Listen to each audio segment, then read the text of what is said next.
Hello, hello, good morning. Kagigising ko lang, no. Magandang umaga mga kapanalig ko, no.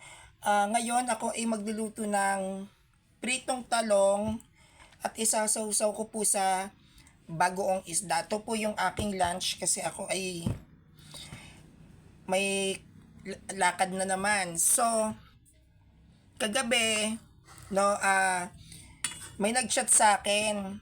Kilalang vlogger to. Hindi ko na po sasabihin yung pangalan na for his request na rin na wag ipaalam yung identity niya. No, nag-chat sa akin, nagpakita siya ng video, iyak siya ng iyak. Lahat na lang daw, mapakatoliko. Mga tao sa paligid niya, lagi siyang binubuli at binabash. Tong taong to ay dumadanas ng anxiety at depression.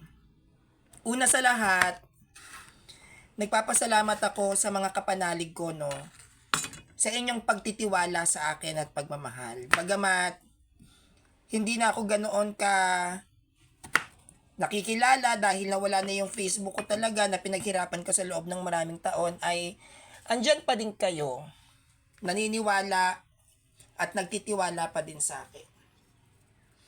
So, siya ay dumanas ng matinding trauma sa pambubuli sa mga taong manipulative. Ano ba yung pwede nating mai-explain regarding sa bagay na to? Okay. Ang tao, yan ang unang-unang likas nila. Magmanipula. Kapag hindi mo nabigay kung ano yung gusto nila, either lalaitin ka, nilalagyan ko po yung pagkain ko neto. Either lalaitin ka nila, o mamanipulahin ka. Sa akin po kasi hindi na po kasi yan epektibo. Sa akin, basta't alam ko kung ano yung makakabuti sa akin, wala akong pakialam sa sasabihin ng iba. Basta't alam ko kung ano yung bagay na magpapasaya sa akin, wala po akong pakialam sa sasabihin ng iba. Basta't ako alam ko na yung gagawin ko ay wala naman akong aagrabyaduhing tao, wala akong pakialam sa sasabihin ng iba.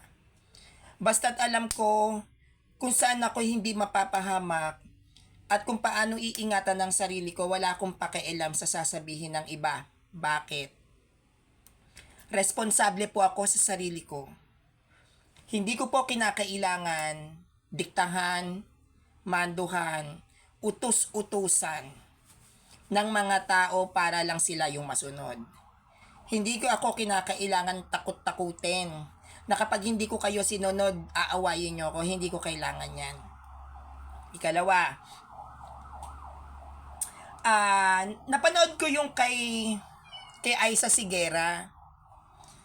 Ang sabi ni Aiza Sigera, kaya daw siya umalis sa pagiging Catholic nun kasi nagsimba sila ng jowa niya, no, nung karelasyon niyang babae. Kasi syempre pareho sila eh.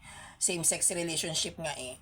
Ngayon, etong si Aiza kasi, nagsimba, nataon sila yung homily ng pare. And they are very disappointed.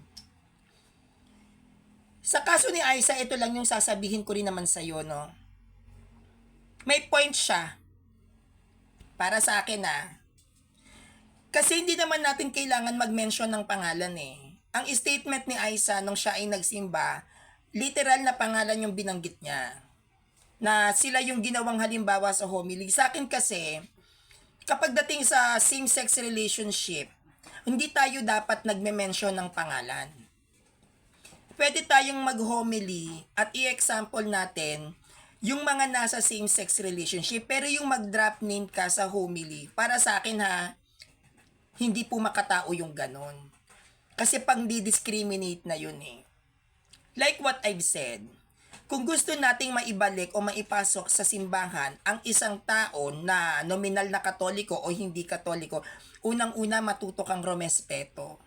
Ako, ang mga kinakalaban ko yung mga aral na. Pero kapag hindi po katoliko at nakakasalamuha ko, hinahayaan ko silang magsalita kasi karapatan nilang mamili kung ano ang paniniwalaan nilang pananampalataya. Huwag po tayong mamuwersa. Huwag tayong manghusga. Huwag nating gawing homily yung isang tao dahil lang sila ay nasa same-sex relationship. Wala po tayong karapatan. Yan ang problema sa ibang mga nag-homily na pare, pasentabi po.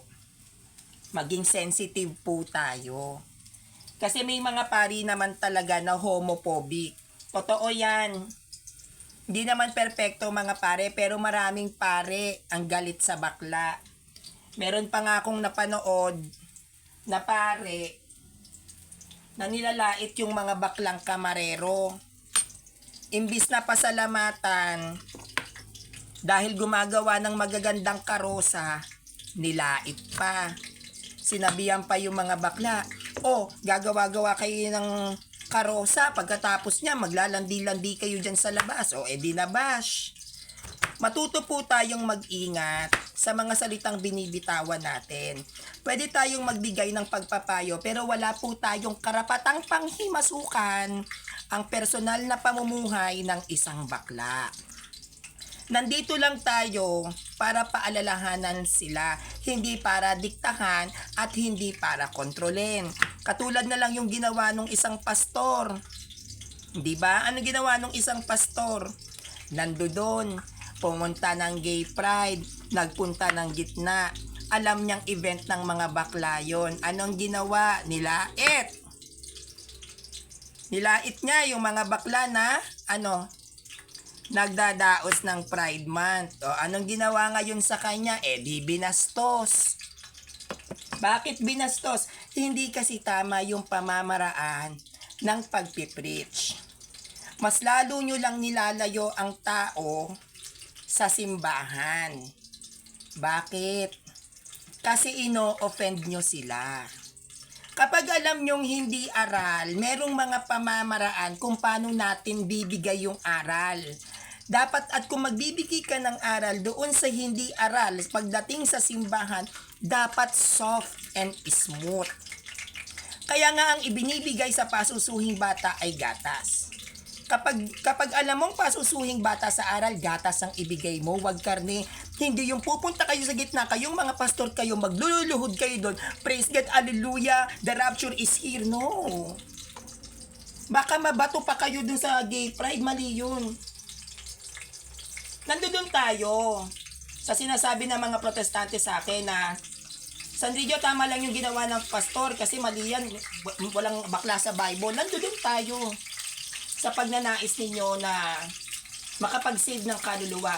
Pero iayos natin. Kasi hindi naman sila arali.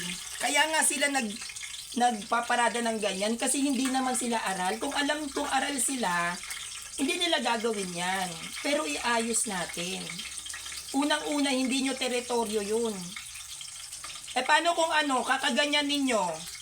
May napikon sa inyong isang bakla. Hindi nyo alam. May balisong na hawak. Edi nasaksak pa kayo doon. Sino ngayon na may kasalanan? Kayo din. Huwag kasi kayong papasok sa isang bagay na alam nyong ikapapahamak nyo din. Matuto tayong maging sensitibo. Matuto tayong makiramdam.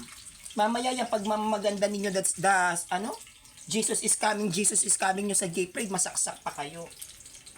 Ganon din po sa mga Katoliko na nambubuli ng kapwa Katoliko. Huwag kayong bully. Bakit? Kapag umalis sa simbahang Katoliko yan, malaki pananagutan nyo sa Diyos.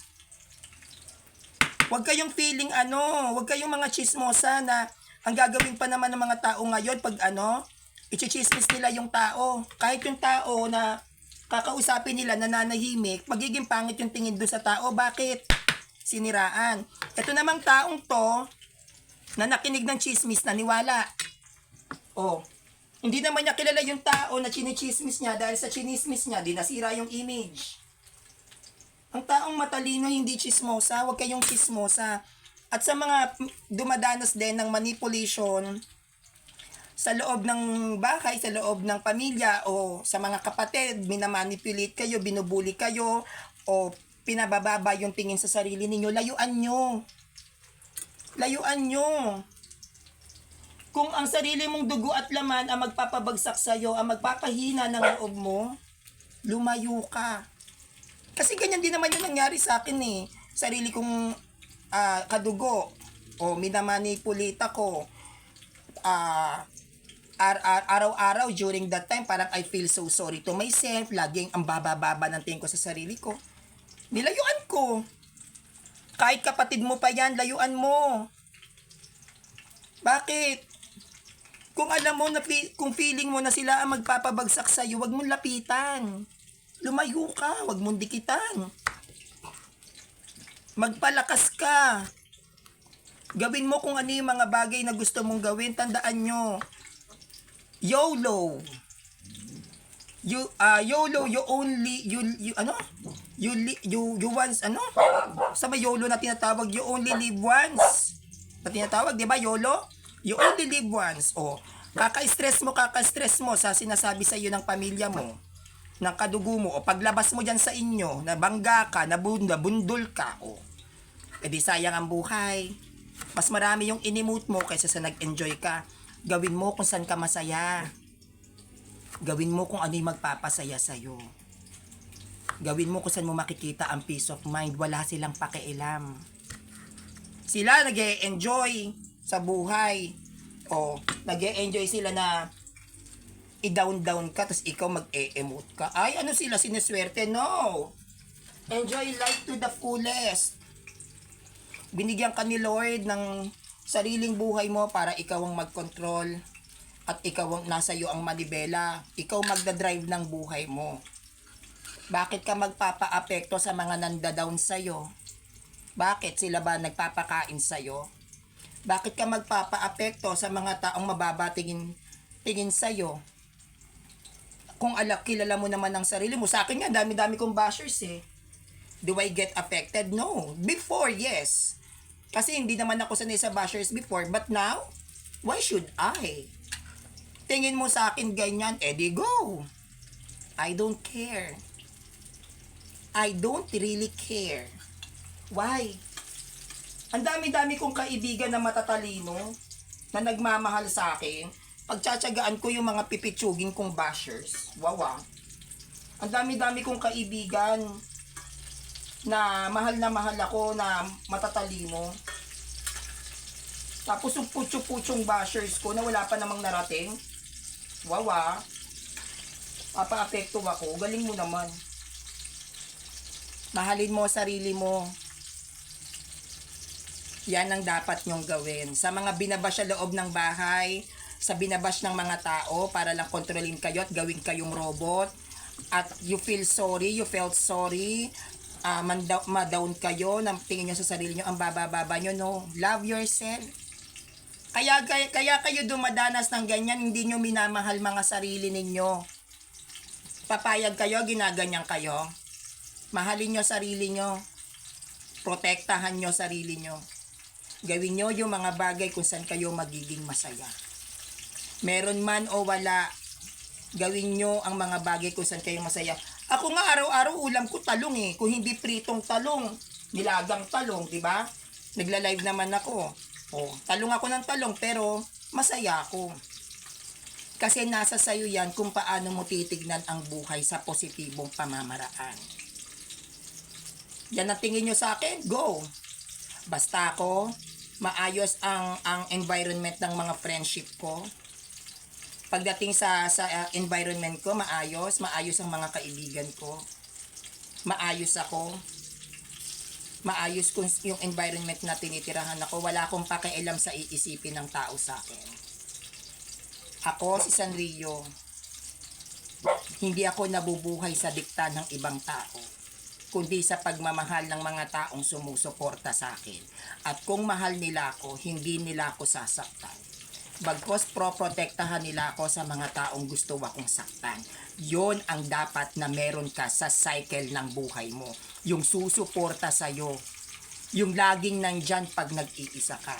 Hindi yung sasaktan ka, ida-down ka, at imamanipulate ka. Yung mga ganyang klaseng tao, binabasura. Di na uso martir ngayon. Hindi na uso yung ang tawag nito, yung bayani. Laban lang, sis.